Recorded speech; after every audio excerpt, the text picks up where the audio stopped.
नमस्कार दोस्तों, आइए जानते हैं झारखंड के हर जिले, हर क्षेत्र की ताजा और बड़ी खबरों को केवल 15 मिनट में। साथ ही आज के इस वीडियो में हम लोग जानेंगे कि सरकार ने गरीबों के लिए कौन कौन सी योजनाएं लागू की है और साथ ही महिलाओं को 5,000 रुपए कब से मिलेंगे और ई श्रम कार्ड धारकों को 3,000 रुपए कब से खाते में आएंगे। साथ ही गरीबों के लिए सोना चांदी, डीजल, पेट्रोल, बिजली आदि कब से सस्ता हो जाएगी। सब कुछ आज इस वीडियो के माध्यम से जानेंगे। हमारे साथ बने रहने के लिए वीडियो को लाइक और चैनल को सब्सक्राइब जरूर कर दें और कमेंट में जरूर बताएं कि आप यह वीडियो किस जगह से देख रहे हैं। भारतीय जनता पार्टी राज्य में वित्तीय कुप्रबंधन का आरोप लगाते हुए कहा कि झारखंड में 26 वर्षों में पहली बार हुआ है कि किसी महीने के 11वें दिन भी सरकारी अधिकारियों और कर्मचारियों को वेतन नहीं मिला है। कांग्रेस ने इन आरोपों को बेबुनियाद बताते हुए कहा कि झारखंड वित्तीय प्रबंधन के मामले में देश के अग्रणी राज्यों में शामिल है। रविवार को पत्रकारों से बातचीत में कहा कि राज्य सरकार के वेतन पर सीधे तौर पर 2,35,930 अधिकारी और कर्मचारी निर्भर हैं। संविदा कर्मी और आउटसोर्स कर्मी की संख्या भी लगभग 40,000 से 45,000 के आसपास है। यानी कुल 2,75,000 लोगों को 11 तारीख बीतने के बाद भी पैसा नहीं मिला है। झारखंड की राजधानी रांची को बड़ी सौगात मिलने वाली है। शहर में 6,000 करोड़ रुपए की लागत से 195 किलोमीटर लंबा आउटर रिंग रोड बनाया जाएगा। इससे रांची और आसपास के क्षेत्र का आर्थिक विकास होगा, रोजगार के नए अवसर मिलेंगे और प्रॉपर्टी में निवेश को भी प्रोत्साहन मिलने की उम्मीद है। इस प्रोजेक्ट के तहत ओरमांझी में अंडरपास, रामपुर और इरबा में टनल का निर्माण भी होगा। इससे यातायात अधिक सुगम और सुरक्षित बनेगा। केंद्रीय सड़क परिवहन और राजमार्ग मंत्री नितिन गडकरी ने शुक्रवार को 2 टनलों और फ्लाईओवर के निर्माण के प्रोजेक्ट की ऑनलाइन आधारशिला रखी। इस कार्यक्रम में केंद्रीय रक्षा राज्य मंत्री संजय सेठ भी मौजूद थे। उन्होंने इस मौके पर कई बड़े ऐलान किए। झारखंड के स्वास्थ्य मंत्री इरफान अंसारी ने शनिवार को कहा कि 42,000 से अधिक सहिया सामुदायिक स्वास्थ्य कार्यकर्ताओं को डिजिटल रूप से सशक्त बनाने के लिए 1 महीने के भीतर टैबलेट उपलब्ध कराए जाएंगे। इरफान अंसारी ने कहा कि राज्य में कुपोषण, सिकल सेल एनीमिया, थैलेसीमिया और रक्ताल्पता को रोकने के लिए राष्ट्रीय स्वास्थ्य मिशन के तहत एक व्यापक राज्यव्यापी अभियान चलाया जा रहा है।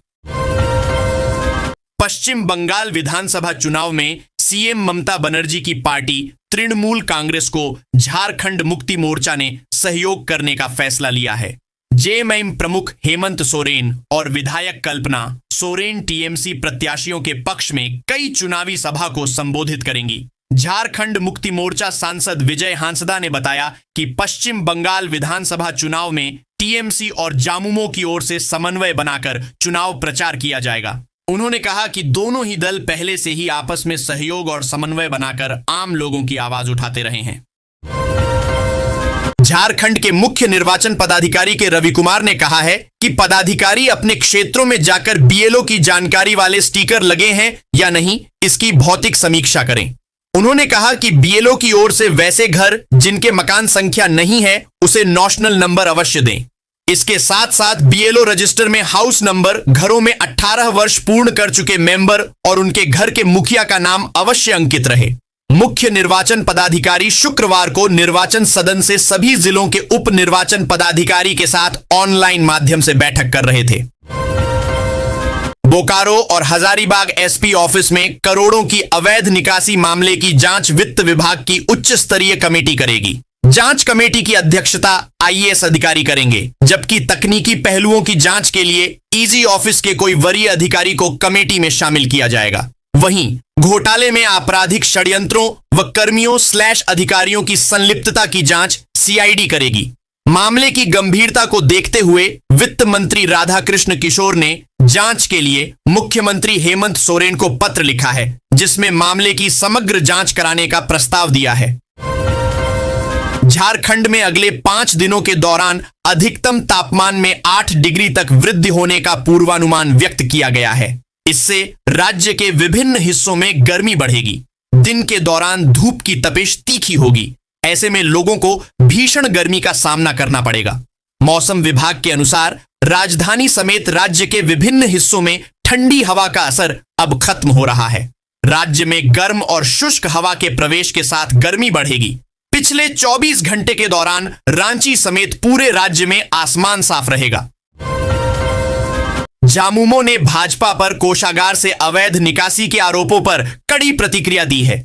महासचिव विनोद कुमार पांडेय ने कहा कि यह मामला 14 साल पहले भाजपा शासन में शुरू हुआ और रघुवर दास के कार्यकाल में खूब फला फूला। उन्होंने कहा कि कोषागार से अवैध निकासी का मामला 14 साल पहले की भाजपा के सरकार में शुरू हुआ था और पूर्व मुख्यमंत्री रघुवर दास के कार्यकाल में खूब फला फूला। उस वक्त किसी ने घोटाला नहीं पकड़ा। मुख्यमंत्री हेमंत सोरेन ने हिम्मत दिखाई है और उसकी निष्पक्ष जांच का निर्देश दिया है। हेमंत सरकार मामले की जड़ तक जाएगी।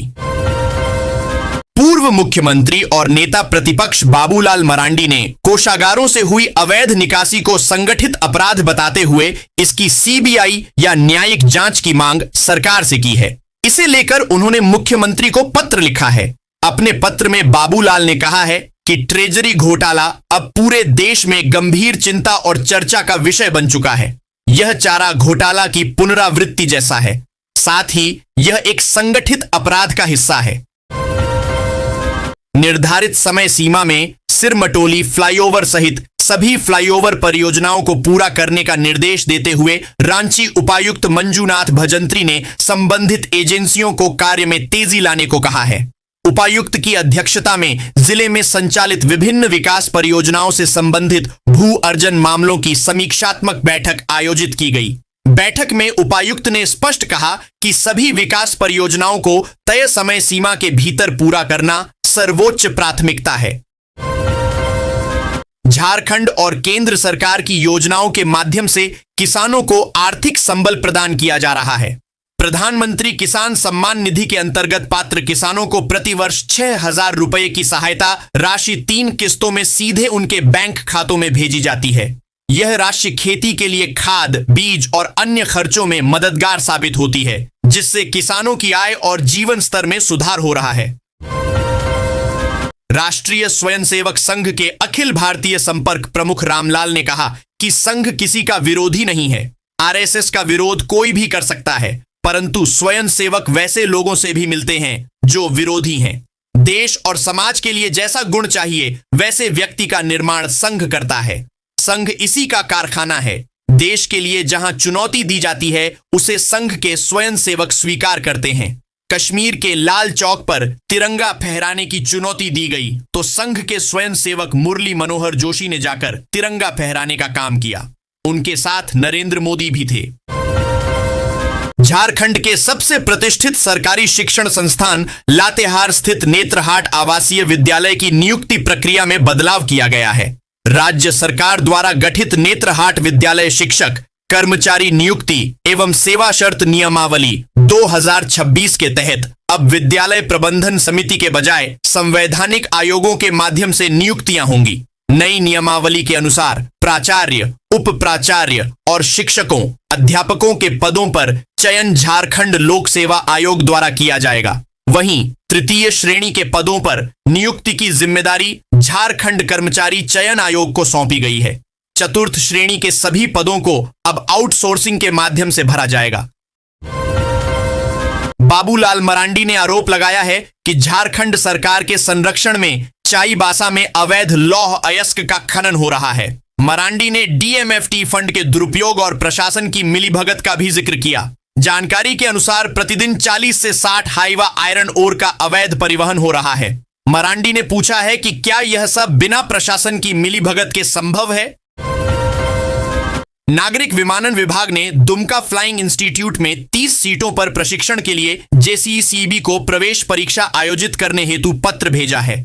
इनमें से 15 छात्रों को राज्य सरकार 100% छात्रवृत्ति पर मुफ्त प्रशिक्षण देगी, जो झारखंड के स्थायी निवासियों और आरक्षण नीति के अनुरूप होगा। जिन 15 छात्रों का प्रशिक्षण उनके स्वयं के पूर्ण शुल्क भुगतान के आधार पर दिया जाना है, उनका चयन नागर विमानन निदेशालय भारत सरकार द्वारा कमर्शियल पायलट के लिए निर्धारित पाठ्यक्रम में से आधे या उससे अधिक पेपर में उत्तीर्ण प्रशिक्षुओं से होगा। रांची नगर निगम ने होल्डिंग टैक्स, जलकर और अन्य नागरिक सेवाओं के लिए एक नया डिजिटल पोर्टल लॉन्च किया है। इसका उद्देश्य शहरवासियों को सरल पारदर्शी और सुलभ डिजिटल सेवाएं प्रदान करना है। इसी क्रम में नगर आयुक्त सुशांत गौरव की अध्यक्षता में होल्डिंग टैक्स के डिजिटल भुगतान को लेकर एक ओरिएंटेशन कार्यक्रम का आयोजन किया गया। इस कार्यक्रम में निगम के पदाधिकारियों और कर्मियों को डिजिटल पेमेंट की पूरी प्रक्रिया की विस्तृत जानकारी दी गई। झारखंड में कांग्रेस राज्यसभा की एक सीट पर दावेदारी कर रही है, लेकिन अंदरूनी झगड़ों से कमजोर है। विधायकों और संगठन के बीच कलह के कारण पार्टी महागठबंधन में खुलकर अपनी बात नहीं रख पा रही है। यही कारण है कि पार्टी इधर उधर से चुनाव लड़ने की बातें तो जरूर कर रही है, महागठबंधन के अंदर खुलकर अपनी राय नहीं रख पा रही है। हाल के दिनों में पार्टी के टूटने की संभावनाओं से संबंधित अफवाहों के बाद शीर्ष नेतृत्व सतर्क हुआ है। राज्यसभा चुनाव को लेकर इसी कारण से झारखंड के नेता दावेदारी नहीं कर रहे हैं। पुरुलिया में पश्चिम बंगाल चुनाव प्रचार के दौरान राजनीतिक सरगर्मी तेज रही। अमित शाह की रैली के बीच तृणमूल कांग्रेस की महिला जिलाध्यक्ष मीनू बावड़ी भाजपा में शामिल हो गईं, जिससे टीएमसी को बड़ा झटका लगा। वहीं सुपरस्टार देव ने भी रोड शो कर शक्ति प्रदर्शन किया। 2009 से 2011 तक पाड़ा विधानसभा से माकपा की विधायक रहीं। 2011 में तृणमूल कांग्रेस में शामिल हुई और महिला जिला अध्यक्ष का महत्वपूर्ण पद संभाला। अमित शाह ने पुरुलिया, पश्चिम बंगाल में एक जनसभा को संबोधित किया। उन्होंने भाजपा सरकार बनने पर कुड़माली भाषा को 8वीं अनुसूची में शामिल करने का वादा किया। शाह ने ममता सरकार पर घुसपैठ, सीमा बाड़बंदी और भ्रष्टाचार को लेकर तीखे हमले किए। राज्य सरकार बीएसएफ को जमीन उपलब्ध नहीं करा रही है, जिससे भारत बांग्लादेश सीमा पर फेंसिंग का काम अधूरा है। खुला बॉर्डर घुसपैठ को बढ़ावा दे रहा है और तृणमूल कांग्रेस इन घुसपैठियों को अपना वोट बैंक समझकर शरण दे रही है। डीवीसी का Chandrapura thermal power station Chandrapura में 10 मेगावाट का फ्लोटिंग सोलर पावर प्लांट स्थापित कर रहा है। यह बोकारो जिले का पहला ऐसा प्लांट होगा जो स्थानीय जलाशय के 70% हिस्से को कवर करेगा। सोलर पावर प्लांट के लिए स्थानीय वाटर रिजर्वायर के 70% जल क्षेत्र को कवर कर तैरता हुआ सोलर पैनल लगाया जाएगा। इस प्लांट के निर्माण की जिम्मेवारी अहमदाबाद की इन सोलर एनर्जी लिमिटेड कंपनी को सौंपी गई है। झारखंड सरकार की नई घोषणा के अनुसार राज्य के गरीब और मध्यम वर्गीय परिवारों को आर्थिक सहायता प्रदान करने के उद्देश्य से उनके खातों में 5,000 रुपये की राशि भेजी जाएगी। यह कदम महंगाई से राहत देने और नागरिकों की क्रय शक्ति बढ़ाने के लिए उठाया गया है। प्रत्यक्ष लाभ हस्तांतरण डीबीटी के माध्यम से यह राशि सीधे बैंक खातों में जमा होगी, जिससे पारदर्शिता सुनिश्चित होगी। भारतीय जनता पार्टी के गांव चलो अभियान के तहत पार्टी के प्रदेश अध्यक्ष सह राज्यसभा सांसद आदित्य साहू ने रांची जिले के अनगड़ा प्रखंड के त्रूप गांव का दौरा किया। यहां उन्होंने भाजपा कार्यकर्ताओं और स्थानीय ग्रामीणों को संबोधित करते हुए पार्टी की नीतियों और केंद्र सरकार की उपलब्धियों पर विस्तार से चर्चा की। उन्होंने कहा कि भाजपा केवल कार्यकर्ताओं की पार्टी है और प्रधानमंत्री नरेंद्र मोदी के कुशल नेतृत्व में पिछले 12 वर्षों से गरीब कल्याण की विभिन्न योजनाएं सफलतापूर्वक धरातल पर उतारी जा रही हैं। पश्चिम बंगाल में विधानसभा चुनावों 23 और 29 अप्रैल 2026 को लेकर राजनीतिक सरगर्मी अपने चरम पर है, जहां झारखंड भाजपा के दिग्गज नेता भी पूरी तैयारी के साथ सक्रिय नजर आ रहे हैं। विशेष रूप से बंगाल के सटे झारखंड के सीमावर्ती जिलों में चुनावी बिसात बिछाने के लिए बैठकों का दौर तेज हो गया है। इसी कड़ी में झारखंड के पूर्व मुख्यमंत्री और वरिष्ठ भाजपा नेता अर्जुन मुंडा ने बांकुड़ा में आयोजित एक महत्वपूर्ण सांगठनिक बैठक में भाग लिया। रांची की रहने वाली सृष्टि सिंह इन दिनों सोनी टीवी के नए धारावाहिक यादें में अपनी दमदार भूमिका से दर्शकों का दिल जीत रही हैं। यह सीरियल 6 अप्रैल से हर दिन रात 8 बजे प्रसारित हो रहा है। इस शो में सृष्टि वाणी के किरदार में नजर आ रही है, जो एक बेहद मजबूत और आत्मनिर्भर महिला की कहानी है। खास बात यह है कि सीरियल की पटकथा वास्तविक जीवन से प्रेरित एक मेडिकल ड्रामा पर आधारित है। स्कूल रुआर 2026 को लेकर न्यू टाउन हॉल में शनिवार को कार्यशाला हुई। कार्यशाला में मेयर संजीव सिंह, विधायक राज सिन्हा, जिला परिषद अध्यक्ष शारदा सिंह, उपायुक्त आदित्य रंजन, डीडीसी सन्नी राज आदि थे।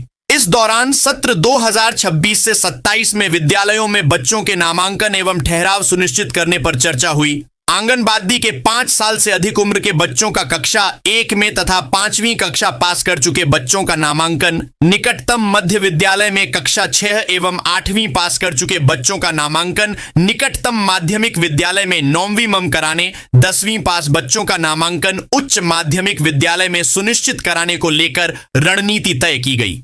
नामांकन 15 अप्रैल से शुरू होगा। धनबाद महानगर की बैठक शुक्रवार को जिला कार्यालय में हुई।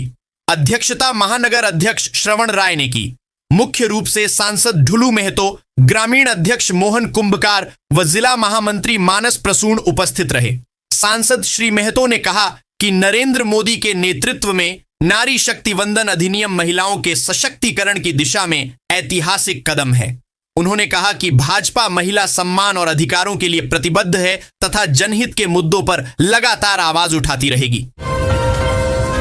झारखंड के जमशेदपुर में टाटा मोटर्स वर्कर्स यूनियन के 3 रिक्त कमेटी मेंबर पदों पर उपचुनाव के लिए मतदान 17 अप्रैल को होगा। चुनाव पदाधिकारी चिदानंद खंडई ने गुरुवार को अधिसूचना जारी कर चुनावी कार्यक्रम की घोषणा कर दी, जिसके साथ ही कंपनी परिसर में चुनावी सरगर्मी तेज हो गई है। घोषित कार्यक्रम के अनुसार इन पदों के लिए नामांकन पत्रों का वितरण 13 अप्रैल को होगा। इसके बाद 17 अप्रैल को मतदान कराया जाएगा और इसी दिन शाम को मतगणना के बाद देर रात तक नतीजों की घोषणा कर दी जाएगी।